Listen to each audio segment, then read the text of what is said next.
Have you ever wondered how meteorologists read weather maps? What do those curved lines on maps actually mean? In this video, we'll learn about isotherms and isobars in a simple and easy way. Let's begin with isotherms. An isotherm is an imaginary line drawn on a map that connects places having the same temperature at a particular time. These lines make it easier to compare temperatures across different regions and help us understand how heat is distributed over the Earth's surface. Isotherms are very important in geography and meteorology. They help scientists compare temperatures in different places, identify warm and cold regions, study climate patterns, and improve weather forecasting. By looking at isotherms, we can quickly understand how temperature varies across a map. Now, let's learn how to read an isotherm map. When the isotherm lines are close together, the temperature changes rapidly over a short distance. When the lines are farther apart, the temperature changes more gradually. This spacing helps us understand how quickly temperatures rise or fall across a region.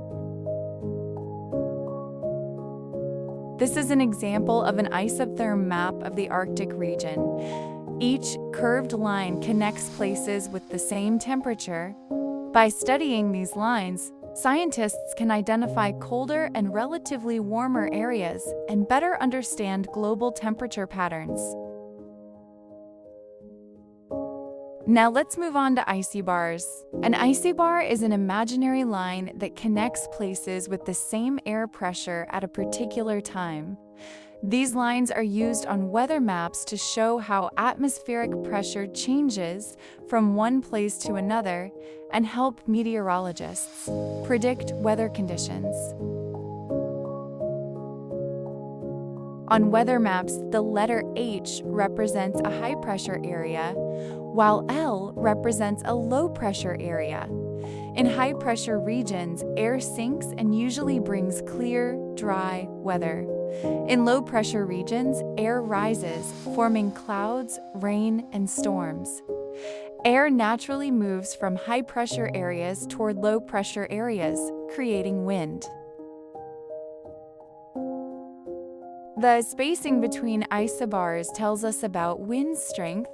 When isobars are close together, the pressure changes rapidly, producing strong winds. When they are farther apart, the pressure changes slowly, resulting in lighter winds. This simple pattern helps meteorologists estimate wind conditions. This weather forecast map uses isobars to show areas of high and low air pressure.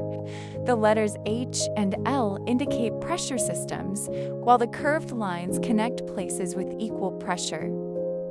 Meteorologists use these maps every day to forecast weather, track storms, and issue warnings. Let's compare the two. Isotherms connect places with the same temperature, while isobars connect places with the same air pressure. Isotherms are mainly used to study temperature distribution and climate, whereas isobars help predict wind, pressure systems, and daily weather conditions. Both are essential tools for understanding Earth's atmosphere.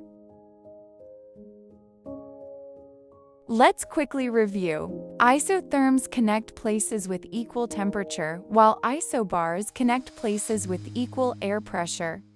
Together, they help us understand climate, weather patterns, wind movement, and weather forecasting.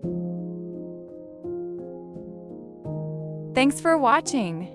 We hope you enjoyed learning about isotherms and isobars. If you found this video helpful, please like, share, and subscribe to MindSpark for more easy-to-understand educational videos. See you in the next lesson.